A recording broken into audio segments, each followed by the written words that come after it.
Estudos com a Bíblia aberta. Segunda Epístola de Paulo aos Tessalonicenses, capítulo 3, versos 6 a 16. Olá, eu sou o Fernando Abraão e esses são os estudos com a Bíblia aberta. Na segunda Epístola de Paulo aos Tessalonicenses, nós vamos ver hoje no capítulo 3, entre os versos 6 e 16, o tema principal de trabalhar para se sustentar. Pegue a sua Bíblia, abra aí no texto, segunda de Paulo aos Tessalonicenses 3, de 6 a 16, e vamos estudar.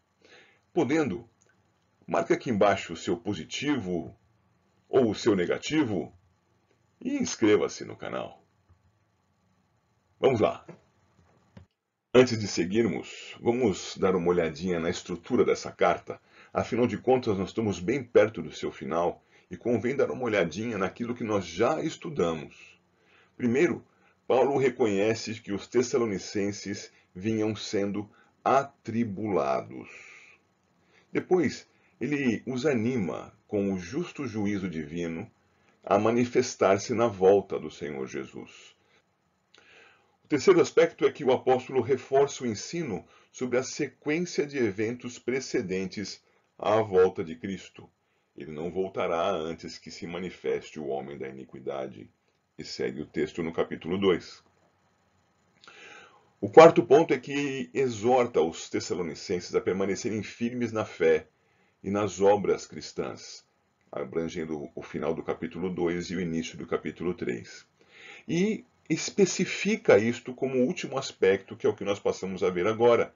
Entre essas obras cristãs, ele especifica o trabalho para o sustento pessoal até que o Senhor volte.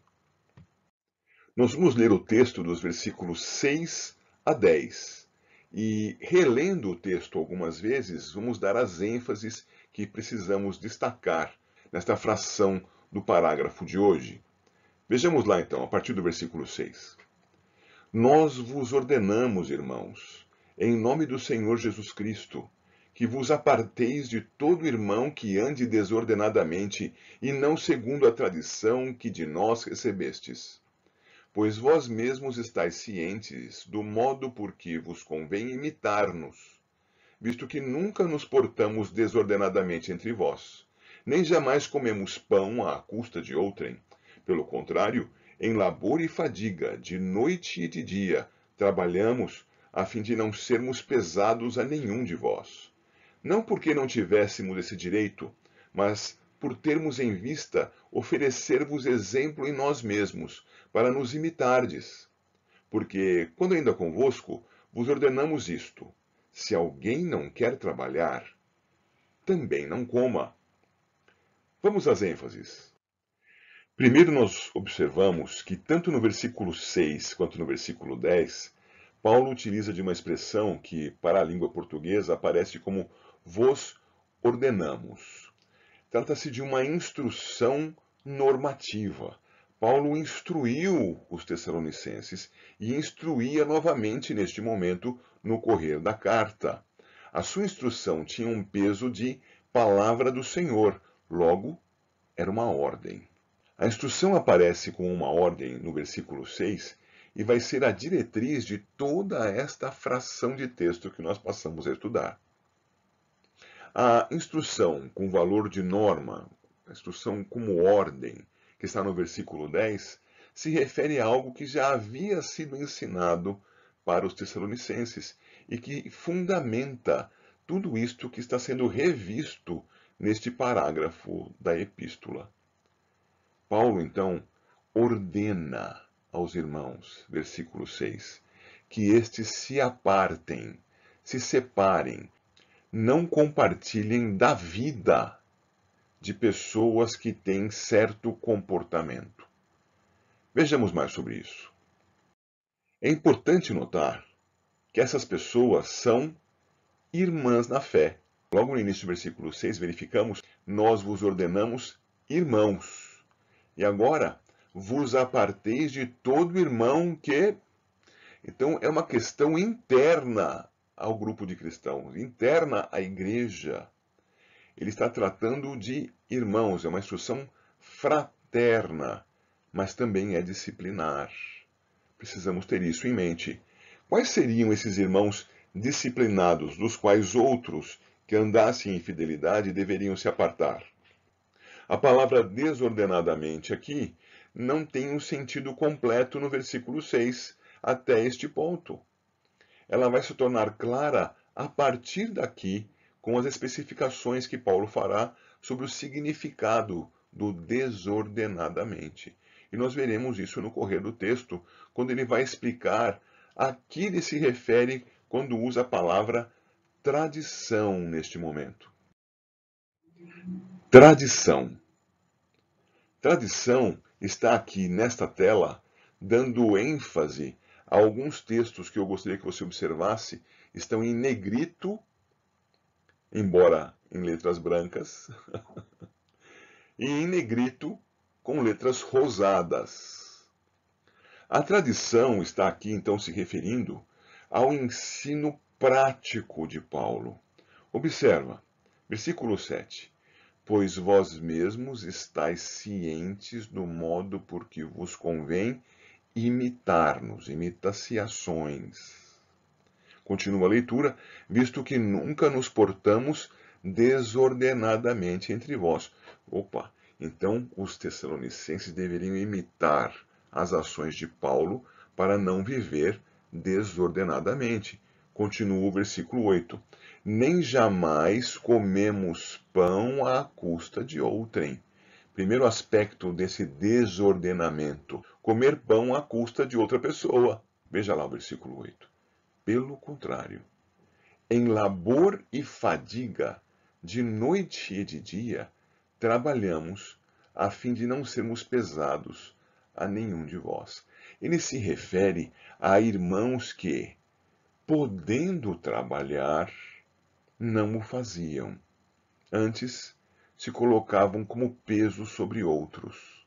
Ele, Paulo, havia trabalhado junto aos Tessalonicenses, gastado as suas forças, ele diz, de noite e de dia, a fim de obter o próprio sustento. Uma família é independente da outra no sentido do seu próprio sustento. Cada um proveja para si, trabalhe, consiga o seu próprio sustento. É evidente que há lugar para o socorro. Alguém que esteja trabalhando e não consiga sustentar-se, deve obter o sustento e o socorro da igreja. Alguém que não esteja conseguindo trabalhar, deve receber o sustento da igreja. Vamos nos reunir, vamos nos cotizar, vamos nos auxiliar. Mas alguém que possa trabalhar e não o faça, não deve ser socorrido pela igreja. Deve antes ser afastado da igreja. As pessoas devem apartar-se dessa pessoa, discipliná-la, a fim de que ela perceba que está errada em seu comportamento. E qual era a base desse comportamento errado lá entre os tessalonicenses? É o que nós vimos pela carta.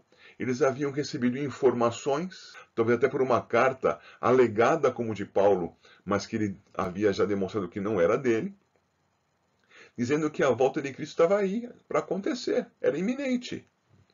E que, portanto, algumas pessoas esperando a volta de Cristo para amanhã ou depois, já não trabalhavam mais. Acontece que Cristo não havia voltado ainda e eles continuavam sem trabalhar. E provavelmente até pudessem apontar para outros como impiedosos: olha, vocês não esperam a volta de Cristo, hein? Eu estou aqui esperando a volta de Cristo, mas já que eu parei de trabalhar por esperar a volta de Cristo, você continua trabalhando? Me dá o seu pão aí para eu continuar sem trabalhar, mas com a barriga cheia. Opa! Apartem-se destes, diz Paulo. E ele continua dizendo quanto ao seu exemplo pessoal, no versículo 9, na parte B. Por termos em vista oferecer-vos exemplo em nós mesmos para nos imitardes.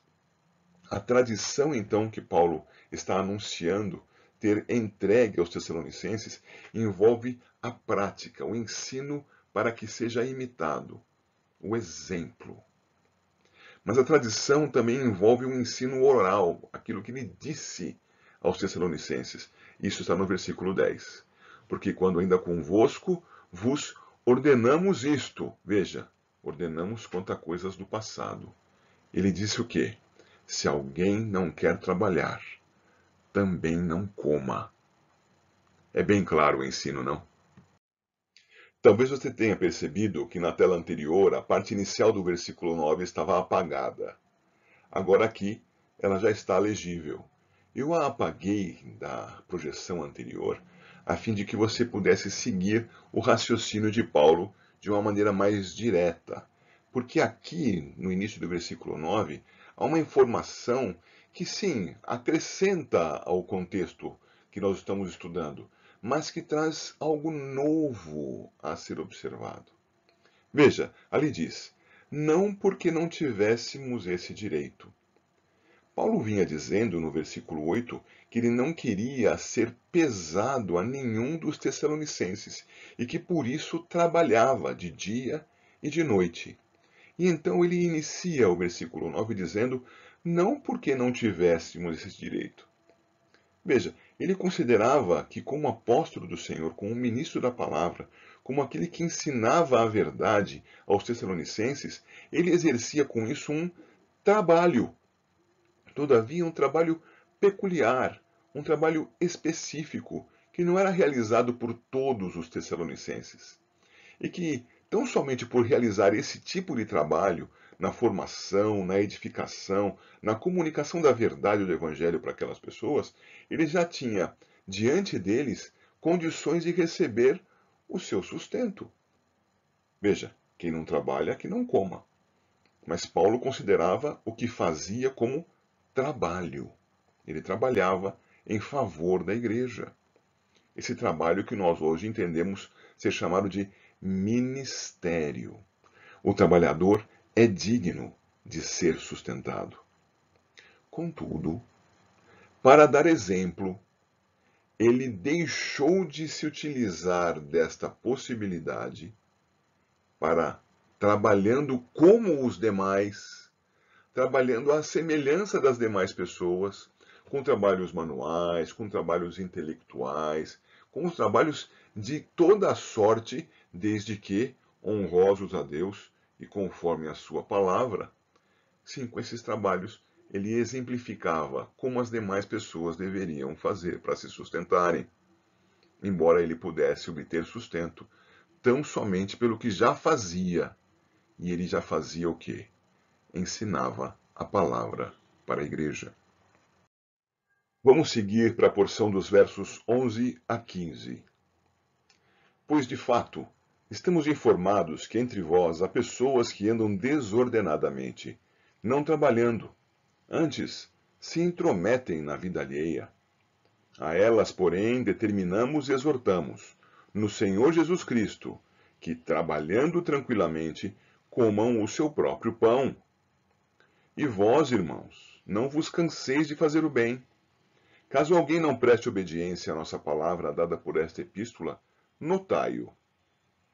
Nem vos associeis com ele, para que fique envergonhado. Todavia, não o considereis por inimigo, mas adverti-o como irmão. Preste atenção. Aquilo que havia sido mencionado nos versos 6 a 10 é repetido parcialmente aqui no versículo 11, na sua primeira parte. Mas aí ele acrescenta mais algo. Essas pessoas que estavam ociosas, que estavam sem trabalhar e querendo se sustentar às custas dos outros, se intrometiam na vida alheia. Quem nada faz, quer saber e modificar e comentar a vida dos outros. Muito comum para os ociosos. Essa intromissão na vida alheia pode se manifestar de muitas maneiras. Antigamente, quando as pessoas paravam para observar o movimento, abriam suas janelas e ficavam debruçadas nos seus parapeitos, observando o que acontecia na rua. O que essas pessoas estavam fazendo?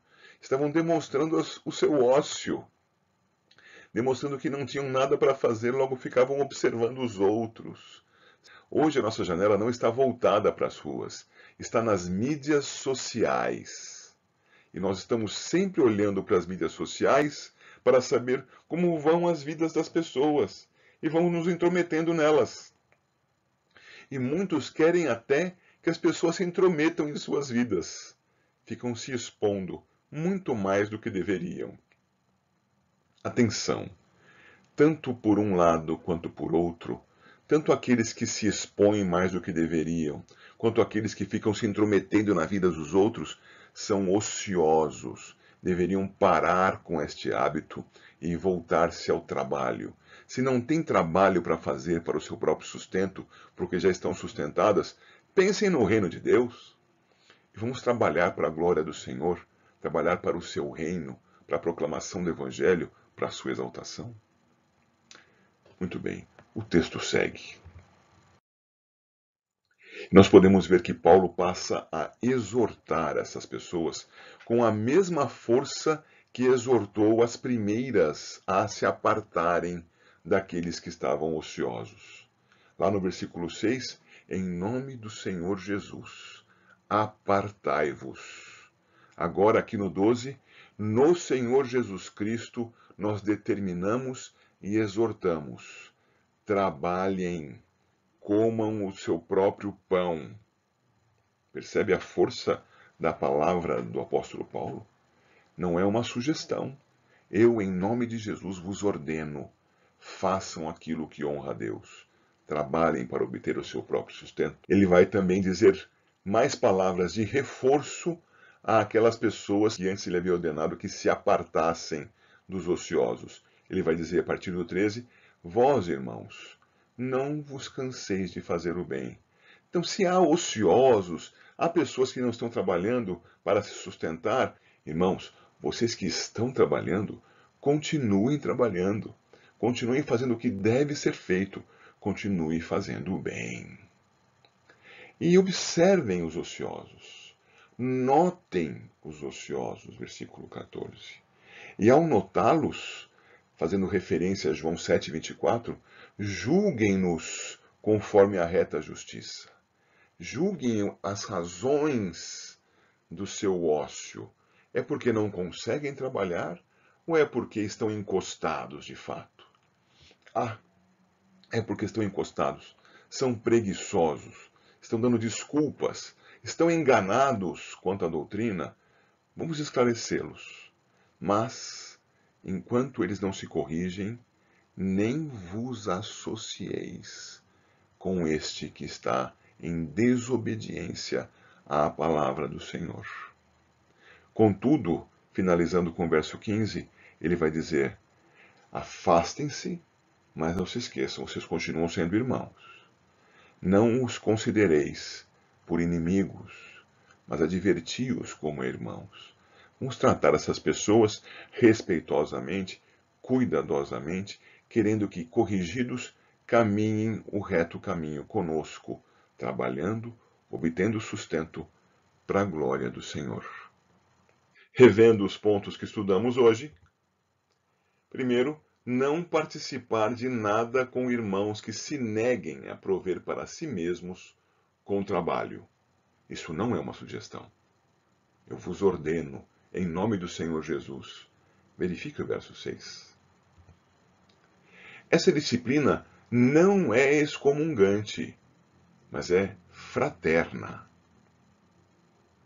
Aqueles que forem disciplinados com afastamento não o são para a excomunhão, são para a sua disciplina, sua correção e sua reaproximação. E os ministros do Evangelho têm o direito de serem sustentados pelos irmãos na fé por trabalharem em favor destes com o ensino da palavra. O texto todo é fechado com esta oração. Ora, o Senhor da paz, Ele mesmo, vos dê continuamente a paz em todas as circunstâncias. O Senhor seja com todos vós. Depois eu gostaria que você recordasse pela leitura da carta as circunstâncias às quais Paulo se refere aqui. As tribulações do capítulo 1. As situações de aguardo da manifestação do Senhor Jesus na sua justiça, mesmo sob as agruras da manifestação do homem da injustiça. Os cuidados quanto ao ambiente interno da igreja, do final do capítulo 2. Quanto à proclamação do Evangelho, à glorificação do Evangelho, do início do capítulo 3 e esta situação que acabamos de ver, quanto ao trabalho para o próprio sustento. O Senhor da paz, Ele mesmo, vos dê continuamente a paz em todas as demais circunstâncias. O Senhor seja com todos vós. Amém. Estudos com a Bíblia aberta. Estamos quase no fim da segunda epístola de Paulo aos Tessalonicenses. No próximo encontro, versos 17 e 18 do capítulo 3. E hoje, marco aqui, aniversário da Igreja Presbiteriana do Brasil. Estamos com 161 anos de história, desde 1859, quando Simonton chegou ao porto do Rio de Janeiro, no dia 12 de agosto. Deus abençoe o seu povo fiel e preserve a Igreja Presbiteriana como uma igreja reformada, sempre indo às Escrituras para que, com a Bíblia aberta, caminhe no caminho do Senhor. Deus abençoe a sua igreja.